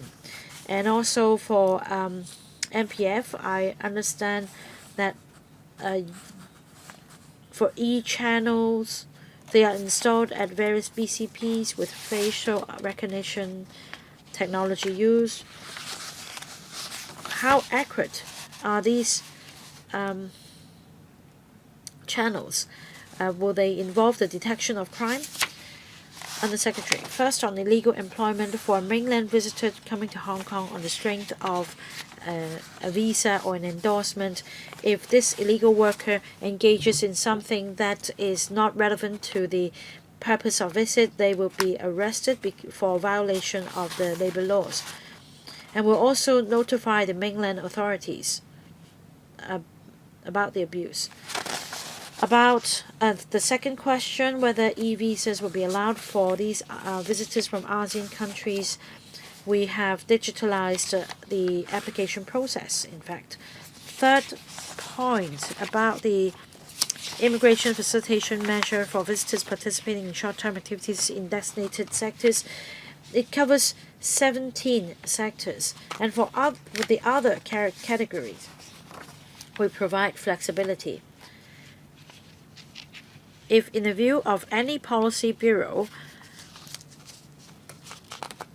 an organization or group should be allowed to take part in the scheme as well, then the Immigration Department will follow the direction of this policy bureau in approving the application. As for e-channels, the technology is mature. In fact, according to our experiment, the technology could recognize twin brothers. As for fingerprints, now some people may not be successfully identified because of the cracked skin of the fingers, and that we do have one officer manning 3 or 4 channels at a time, so they will provide assistance promptly. It's now 12:28. We're supposed to adjourn this meeting by 12:45. 5 members are waiting to speak. After Mr. Ken Wong has spoken, I will draw a line. I'm going to direct that this meeting be extended by 15 minutes as chair. Mr. Ken Wong. Thank you, Chairman. I support the immigration facilitation measures for public and businesses. These measures can bolster our status as a place that is connected to the mainland and the rest of the world. According to the paper, specifically according to paragraph 14,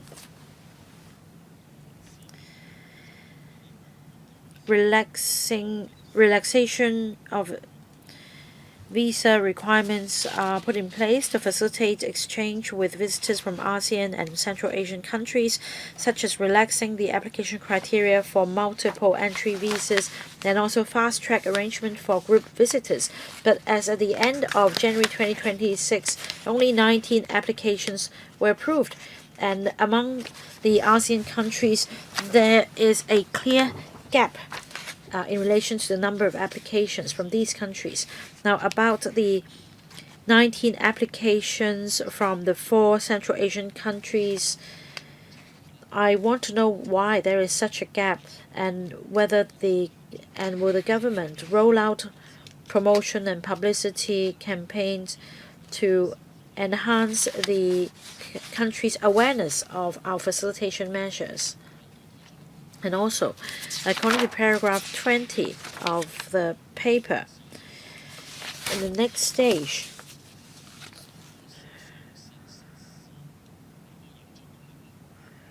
the real-time, you plan to introduce real-time images, and you also utilize advanced technology such as AI.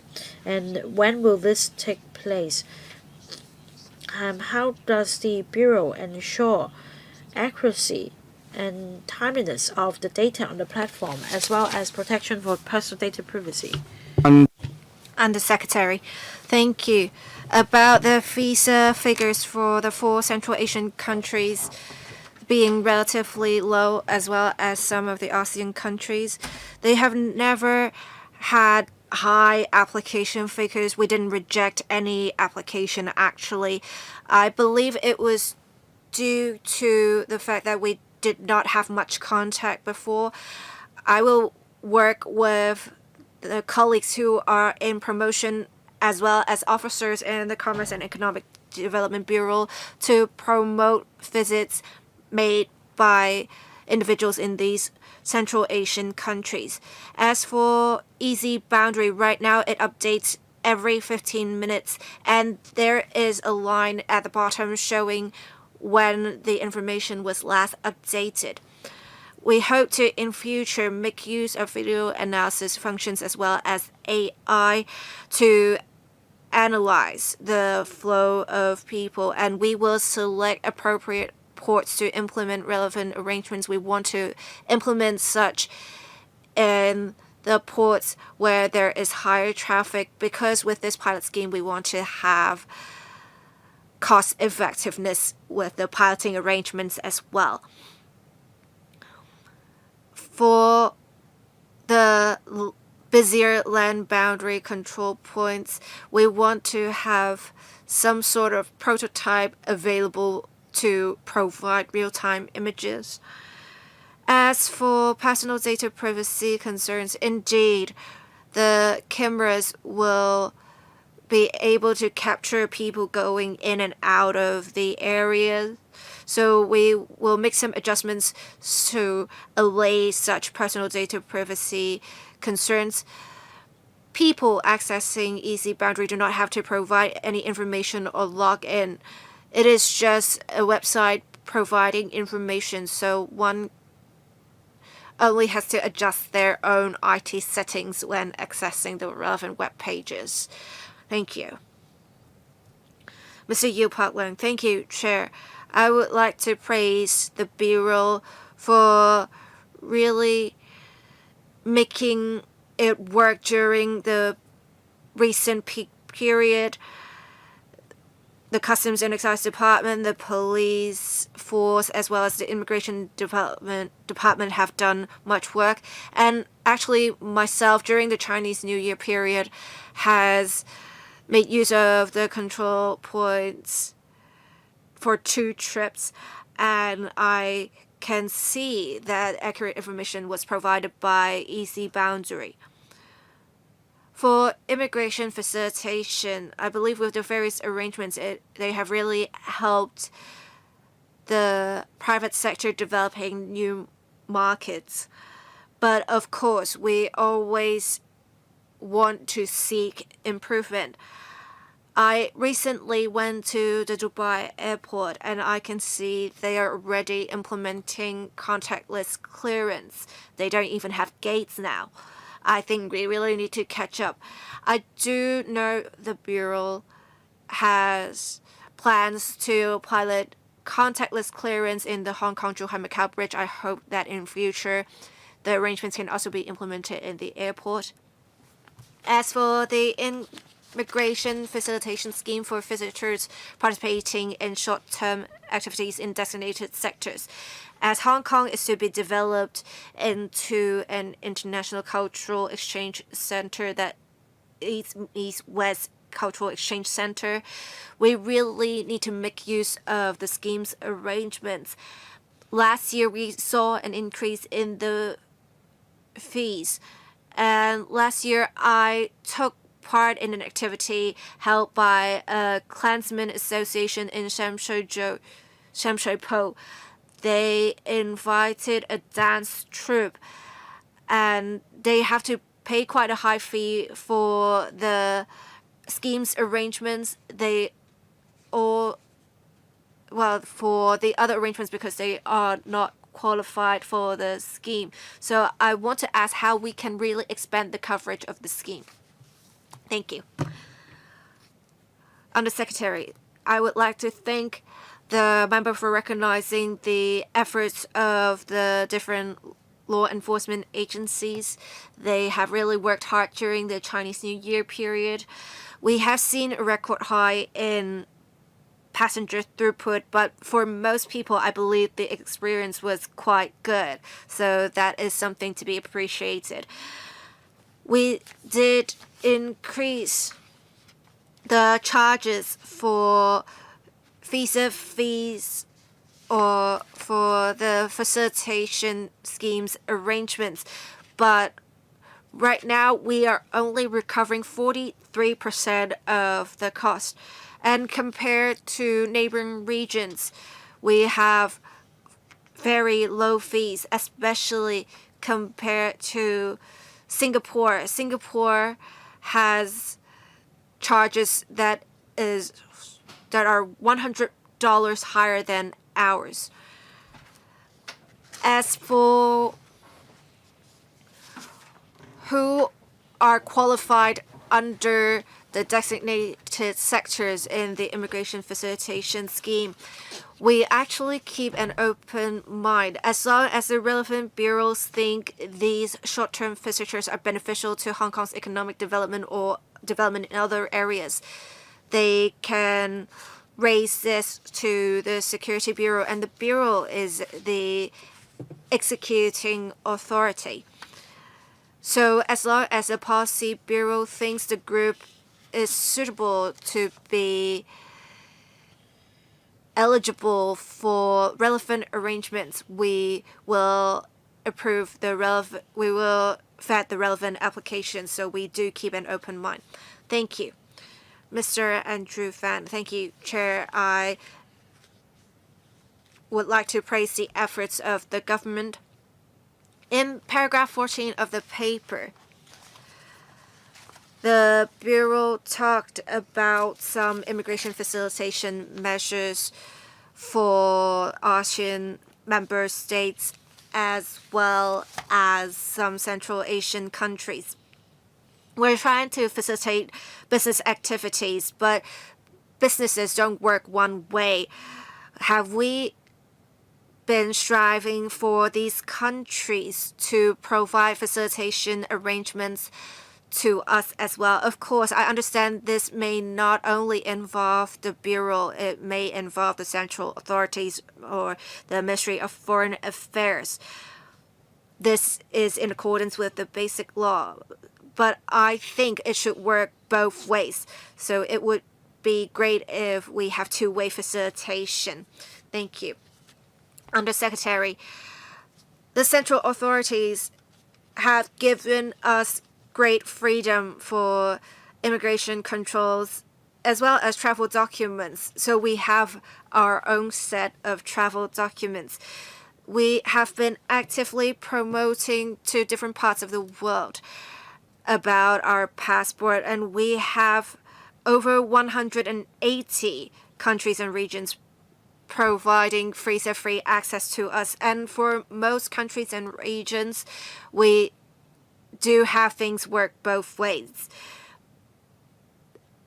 And there were refused before due to security concerns. We do not allow certain countries to apply visas of ours. But then when there are changes in circumstances past time, we are opening up to these countries and regions, but they're just eligible for applications. We still need to vet the applications. We'll continue to do work in this regard. For some countries and regions, they now provide visa on arrival arrangements to us, which is already an improvement from before. The Immigration Department and the ETOs in different parts of the world are working hard on this. Thank you. Thank you, Ms. Kamen Khan. I also want to talk about the immigration facilitation scheme for visitors participating in short-term activities in designated sectors. Last year, when I was the chairman for this panel, I understood that the visa arrangements under the scheme were not enough, the charges charged were not enough to make up for the costs, even with the cost being increased from $600 to $1,200. With the increase in charges, starting from November of last year, the Bureau has reviewed the scheme, increasing the number of sectors by 5, and there are now 490 authorized organizations. But I think the Security Bureau really has to work with other policy bureaus on this. We have the 17th sector being others, so this is a catch-all that has offered us some flexibility. I think it would be great if we can even have more groups, just like what Mr. Yu said, if we can be more specific in interdepartmental coordination so that other bureaus will provide more support. I think the Bureau can really consider this. I also saw the Bureau say for culture and arts and sports, especially for culture and arts, you said it must be, the personnel must be non-replaceable personnel in order to be qualified, so we would not have casual workers. I believe the Bureau has struck a balance between facilitation and stringent control for immigration. I can see that we have more flexibility with sports for support personnel. I hope that we can achieve even more facilitation by providing more flexibility. I'll perhaps stop here for now. Under Secretary, thank you. We're keeping an open mind, as I said earlier, for the immigration facilitation scheme because we have past figures that showed there was no abuse of the scheme at all. All of the visitors complied with the rules under the scheme, and all of them left after the specific short-term activities. So from an immigration control perspective, they are a great group of visitors. And let me also say this, the policy bureaus understand the scheme's arrangements. They have a clear understanding of what is going on. As for the specific activities and what considerations they have, whom they are inviting, these would be under the purview of different policy bureaus. We cannot really intervene, but the Security Bureau and the Immigration Department keep an open mind. As long as the relevant groups have received support from policy bureaus, we will vet and most likely approve the relevant applications. Sports, there is indeed more flexibility, including support personnel, because there are different individuals, there are coaches, there are also some people who give massage to athletes, these personnel would have to accompany athletes. But for, say, performances, cultural and arts performances, for those who are building the stage, for example, these are short-term workers, and we should not allow them to come here specifically for this kind of work. Thank you. I have a follow-up question. I think if we have large groups under certain applications, I think we can communicate with the relevant policy bureaus so that they can make good use of the invitation arrangements. We have not seen any abuse so far, as the Undersecretary said. I think we can be more flexible so that we can cover also district events and activities. Perhaps if I can have a chance to respond to this, we have seen recently we have some Chinese performance events or folk performance events. We do know that there is some coordination with policy bureaus. Some bureaus may even be support units, and we will work with those bureaus to see if we can invite certain groups to take part in the scheme. Excuse me, can you let me call your name before you speak, Ms. Carmen Khan? Any follow-up questions? None? Next, Mr. Lau Ka-Keung. Thank you. Chairman, paragraph 2 of the paper refers to 335 million passengers passing through Hong Kong last year, an increase of 12%. Number of visitors' arrivals was close to 50 million. That shows the effectiveness of the immigration facilitation measures. This is the start of the 15th five-year plan. I hope that the Bureau will continue to enhance the relevant measures to bolster our status and bolster our advantages of being closely connected to the world with the support of the motherland.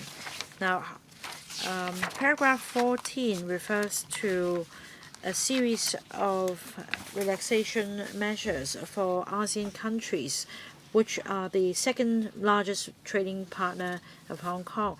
The Bureau should explore further facilitation measures and extending them to Belt and Road countries to bolster our status as the super connector. My question is about 14C, Immigration Facilitation Scheme for Invited Persons. It was introduced in March 2025.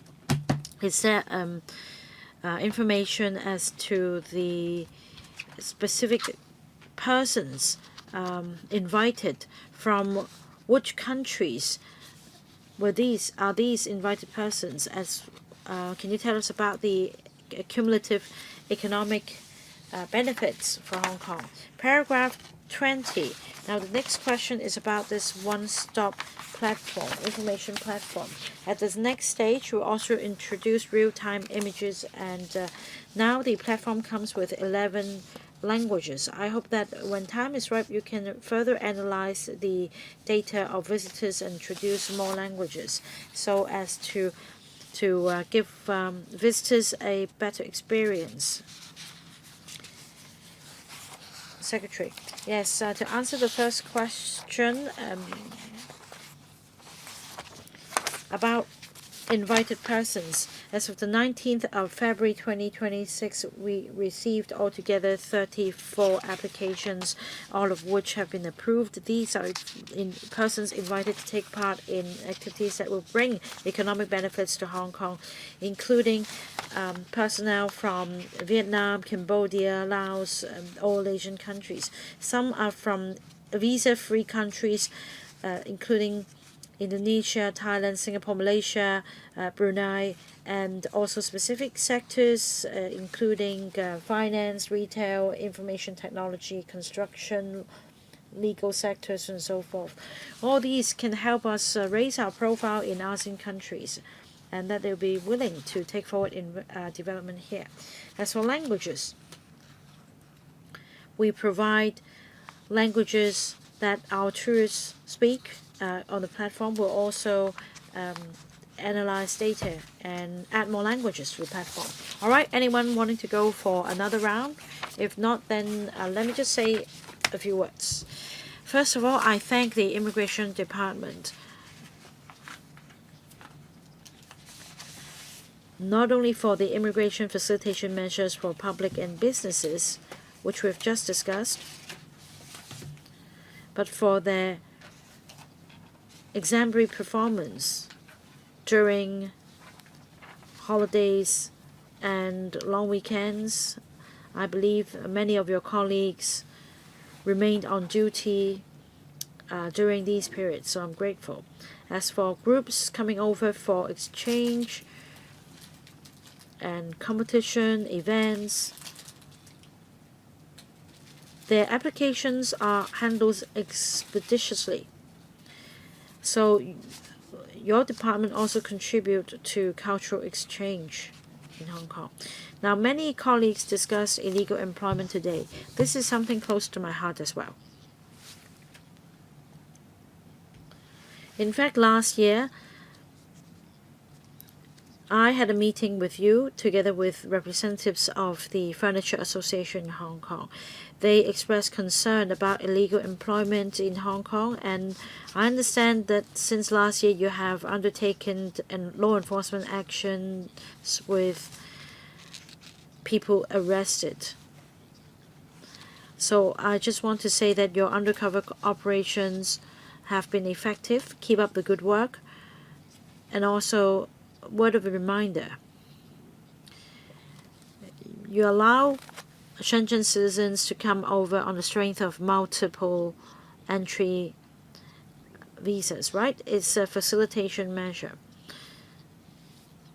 Just by looking at the figures, you may be able to identify some suspicious figures, and perhaps you can stop them and make inquiries, because say they may have some unusual patterns. They come over at 7 and 8 in the morning, and then they only come on weekends, on weekdays and not weekend.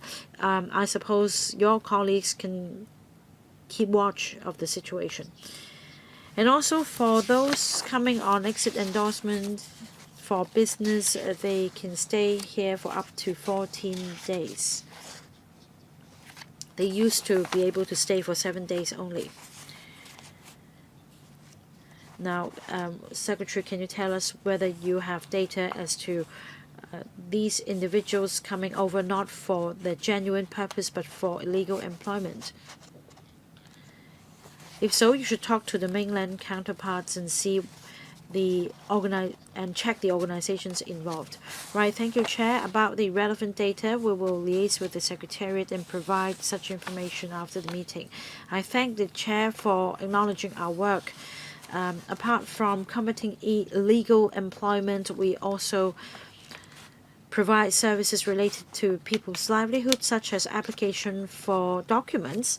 And I want to add that you can apply for travel documents even after our office hours. We also have self-service kiosks providing the service.